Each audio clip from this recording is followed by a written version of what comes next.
So hello guys, welcome to my channel. So இன்னைக்கு வந்துட்டு நம்ம பார்த்தோம்னா என்கிரிப்ஷன் டீக்ரிப்ஷன் அப்படி தான் பார்க்க போகிறோம். ஸோ பார்த்தீங்கன்னா, ஸோ இப்போ பிஏடின்றது வந்துட்டு இப்போ வந்து சிபிஎஸ் இப்படி மாற்றிருக்கேன். ஸோ இது எப்படி வந்துச்சு? ஸோ இது வந்து இப்படி என்கிரிப்ட் ஆகிடுதுன்னா இது எப்படி என்கிரிப்ட் ஆகும்? சிடிஏ அப்படின்றது எப்படி என்கிரிப்ட் ஆகும் அப்படின்ற மாதிரி கொஷின்ஸ் வந்து நமக்கு நிறைய வரும். ஸோ இதுக்கு நம்ம வந்துட்டு ஈஸியாக ஞாபகம் வச்சுக்கலாம். எப்படின்னு பார்த்தோம்னா, நம்ம வந்துட்டு இந்த ஆல்பபெட்ஸோட நம்பர்ஸை வந்து நம்ம ஞாபகம் வச்சுக்கணும். ஸோ இந்த ஒவ்வொரு ஆல்பபெட்டோட நம்பர் என்ன பிளேஸ்ல வருது அப்படின்றத வந்து நம்ம ஞாபகம் வச்சுக்கிட்டோம்னா இந்த மாதிரி எக்ஸாம்ஸை வந்துட்டு இந்த மாதிரி கொஸ்டின்ஸ் வந்துட்டு ஈஸியாக ட்ராக் பண்ணிடலாம். ஸோ நம்ம வந்து ஃபர்ஸ்ட் இது எல்லாத்துக்கும் பேசிக்காக வந்துட்டு நம்ம வந்து 5 லெட்டர்ஸ் நம்ம வந்து டிஃபால்ட்டாக ஞாபகம் வச்சுக்கணும். அது என்னன்னா EJOTY. ஸோ இது என்னன்னு பார்த்தோம்னா ஈன்றது 5, இது வந்து ஜேன்றது 10, ஓ வந்து 15, அடுத்து டி வந்து 20 அண்ட் ஒய் வந்துட்டு 25. ஸோ இதை வந்துட்டு டிஃபால்ட். ஸோ இந்த பொசிஷன்ஸ்லாம் நீங்கள் வந்து டிஃபால்ட்டாக ஃபில் பண்ணிக்கலாம். இ வந்துட்டு 5, அடுத்து ஜே வந்துட்டு 10, இது வந்து டிஃபால்ட்டாக நீங்கள் ஃபில் பண்ணிக்கலாம். அடுத்து வந்து பார்த்தோம்னா இது வந்து இந்த டீயை வந்துட்டு நீங்கள் இன்னொரு ரூமாவும் ஞாபகம் வச்சுக்கலாம். T20 அப்படின்னு ஞாபகம் வச்சுக்கலாம். T20 கிரிக்கெட் இருக்கு இல்லையா? ஸோ அதை வந்து நீங்கள் அந்த மாதிரியும் ஞாபகம் வச்சுக்கலாம். ஸோ வந்து அது அந்த மாதிரியும் நீங்கள் ஞாபகம் வச்சுக்கலாம். அடுத்து வந்துட்டு ஏ வந்துட்டு 1 தெரியும் நமக்கு, பி 2 தெரியும். ஏன்னா பி வந்து ஏபிசிடி ஃபர்ஸ்ட் 4 லெட்டர்ஸுக்கு நமக்கு எந்த குழப்பமும் இருக்காது. ஸோ அது டிஃபால்ட். ஸோ இது வந்து ஈஸியாக ஞாபகம் வச்சுக்கலாம். ஃபிஷ் வந்துட்டு எஃப் எஃப் எஃப்னா ஃபிஷ் எங்கே இருக்கும்? ஆறில் இருக்கும். ஸோ 6 தான் ஆன்சர். அடுத்து வந்துட்டு பார்த்தீங்கன்னா இதை நீங்கள் இப்படி ஞாபகம் வச்சுக்கலாம். 6 எஃப் இப்படி போடுறீங்க, அதே நீங்கள் உல்டா இப்படி போடுறீங்க அப்படின்ற மாதிரி ஞாபகம் வச்சுக்கலாம். அடுத்து ஜி வந்துட்டு G7. ஓகேவா? G7 ஆர் நீங்கள் G7 சப்மிட் கூட ஞாபகம் வச்சுக்கலாம். G7 சப்மிட் கூட ஞாபகம் வச்சுக்கலாம். அடுத்து வந்துட்டு ஹெச் வந்துட்டு 8 அப்படின்னா என்னன்னா, இப்போ நீங்கள் ஹெச் எப்படி எழுதலாம்?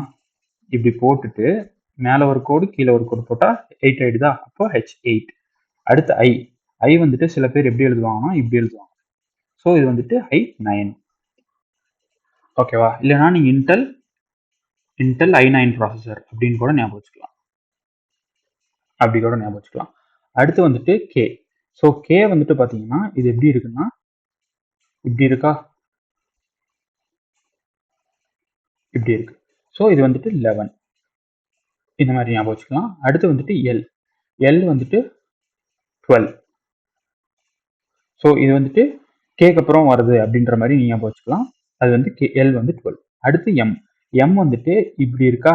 ஸோ இது வந்து இப்படி போடுறோம், அப்படியே திருப்பி போட்டால் 13 அப்படின்றத ஞாபகம் வச்சுக்கணும். அடுத்து வந்துட்டு என் வந்துட்டு நைட்ரஜன் 7 14, அப்போ 14. ஓகேவா? நான் வந்து மாஸ் நம்பரை வந்து யூஸ் பண்ணிக்கிறேன். அடுத்து வந்துட்டு ஓ வந்துட்டு எஜோட்டியில் 15 தான் இருக்கு. ஸோ ஓ. ஓகே.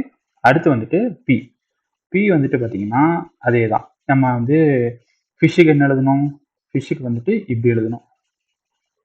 அதே தான் பி ஆல்ரெடி இப்படி தான் இருக்கு. ஸோ வந்து பி வந்து 6 இருக்க வாய்ப்பு இல்லை. ஸோ 16. அடுத்து வந்து கியூ வந்துட்டு இப்படி. ஓகேவா? கியூ வந்துட்டு இப்படி 17. ஓகே. அடுத்து ஆர் வந்துட்டு இப்படி இது வந்து 8, அப்போ R18.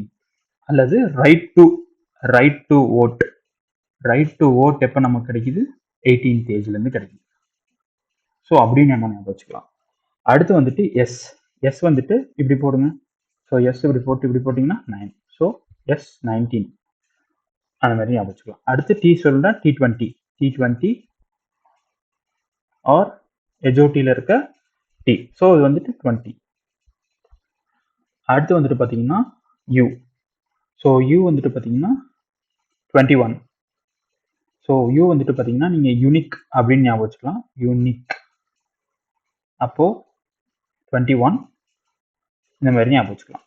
அடுத்து வி வந்துட்டு நமக்கு விக்டரி அப்படின்னா வி. ஸோ அப்போ 22 அப்படி இல்லைன்னா நீங்கள் வந்து இப்படி ஞாபகம் வச்சுக்கலாம். 2 கோடு, அப்போ 2 கோடுன்னா 22 அப்படி ஞாபகம் வச்சுக்கலாம். அடுத்து டபிள்யூ வந்து எம்முக்கு ஆப்போசிட். எம் வந்து 13 இருக்கா? அப்போ இது 23. ஓகேவா? அடுத்து எக்ஸ் வந்துட்டு எத்தனை? 4 கோடு இருக்கு. 1 2 3 4, அப்போ 24.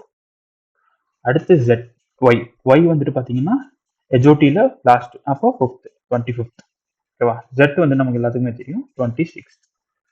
இவ்வளோதான் ஃப்ரெண்ட்ஸ். ஸோ இந்த மாதிரி நிறைய ஆப்டிடியூட் ரிலேட்டடாக வீடியோஸ்க்கு வந்துட்டு நம்ம சேனலை ஃபாலோ பண்ணிக்கோங்க. தேங்க்ஸ் ஃபார் வாட்சிங் திஸ் வீடியோ.